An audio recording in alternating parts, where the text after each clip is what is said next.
সমুদ্রের মাঝখানে একটা বিশাল যন্ত্র প্লাস্টিক গিলে খাচ্ছে, এত বড় যে এর দৈর্ঘ্য ২০টা ফুটবল মাঠের থেকেও বেশি। আর অবাক করার বিষয় হলো এটা কোনো সিনেমার দৃশ্য না, এটা বাস্তব। এই মুহূর্তে পৃথিবীর সবচেয়ে ভয়ঙ্কর প্লাস্টিক দূষণের জায়গাগুলোর একটিতে কাজ করছে এই দানবাকৃতির মেশিন। এটি প্রশান্ত মহাসাগরের মাঝখানে অবস্থিত একটি বিশাল এলাকা, যেখানে বছরের পর বছর ধরে জমে আছে লাখ লাখ টন প্লাস্টিক বর্জ্য।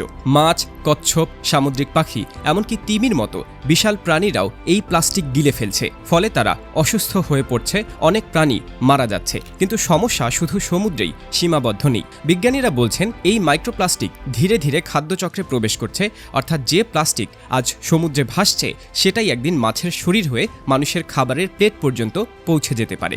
ভাবুন তো, আমরা যে প্লাস্টিক ফেলে দিচ্ছি সেটাই হয়তো একদিন আবার আমাদের কাছেই ফিরে আসছে। ঠিক এই সমস্যার সমাধান করার জন্য কাজ করছে দ্য ওশেন ক্লিন আপ নামের একটি প্রতিষ্ঠান। আর তাদের সবচেয়ে শক্তিশালী অস্ত্রের নাম সিস্টেম 03। নামটা শুনলে হয়তো কোনো পরীক্ষাগারের প্রজেক্ট মনে হতে পারে, কিন্তু বাস্তবে এটি এখন পর্যন্ত তৈরি হওয়া সবচেয়ে বড় সমুদ্র পরিষ্কার করার সিস্টেমগুলোর একটি। প্রায় ২.৫ কিলোমিটার দীর্ঘ এই ভাসমান সিস্টেমটি সমুদ্রের উপরিভাগে ছড়িয়ে থাকে এবং ধীরে ধীরে ভাসমান প্লাস্টিক সংগ্রহ করে। এর আকার এত বড় যে দূর থেকে দেখলে মনে হয় যেন সমুদ্রের উপর একটা কৃত্রিম দেয়াল ভাসছে। কিন্তু এটাকে যদি শুধু একটা বড় জাল ভাবেন তাহলে ভুল করবেন, কারণ এর পেছনে কাজ করছে আধুনিক প্রযুক্তি। সিস্টেমটিকে নিয়মিত পর্যবেক্ষণ করা হয় উন্নত ক্যামেরা, সেন্সর এবং বিভিন্ন মনিটরিং প্রযুক্তির মাধ্যমে। সমুদ্রের অবস্থান, প্লাস্টিকের পরিমাণ এবং আশেপাশের পরিবেশ সম্পর্কে নিয়মিত তথ্য সংগ্রহ করা হয়। ফলে অপারেটররা বুঝতে পারেন কোথায় কিভাবে সবচেয়ে কার্যকরভাবে প্লাস্টিক সংগ্রহ করা যাবে।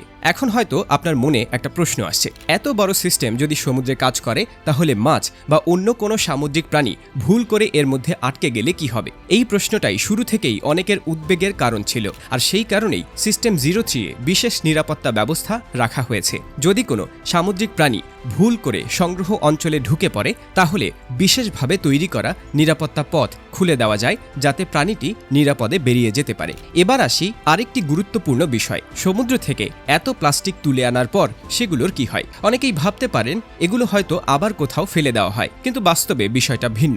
সংগ্রহ করা প্লাস্টিকগুলো জাহাজের মাধ্যমে তীরে নিয়ে আসা হয়, এরপর সেগুলো বাছাই করা হয়, পরিষ্কার করা হয় এবং পুনর্ব্যবহারের জন্য পাঠানো হয়। তবে এখানে একটা বাস্তবতা আছে, শুধু একটি সিস্টেম 03 দিয়ে পুরো গ্রেট প্যাসিফিক গার্বেজ প্যাচ পরিষ্কার করা সম্ভব নয়, কারণ সমস্যাটা এতটাই বড়। বছরের পর বছর ধরে জমে থাকা প্লাস্টিকের পরিমাণ কল্পনারও বাইরে। তবে এই সিস্টেম দেখিয়ে দিয়েছে যে চাইলে প্রযুক্তির সাহায্যে সমুদ্র পরিষ্কার করা সম্ভব। আর ভবিষ্যতে যদি এমন আরও অনেক সিস্টেম একসঙ্গে কাজ করে তাহলে পরিস্থিতি অনেকটাই বদলে যেতে পারে। সবচেয়ে অবাক করা বিষয় হলো এই পুরো সমস্যার জন্য দায়ী মানুষ, আবার সমাধান খুঁজছে সেই মানুষই। একসময় আমরা সমুদ্রকে আবর্জনা ফেলার জায়গা হিসেবে ব্যবহার করেছি, আর আজ সেই ভুল শুধরে নিতে হাজার কিলোমিটার দূরে গভীর সমুদ্রের মাঝখানে গিয়ে বিশাল বিশাল যন্ত্র বসানো হচ্ছে। এটা শুধু প্রযুক্তির গল্প নয়, এটা মানুষের দায়িত্ববোধের গল্প।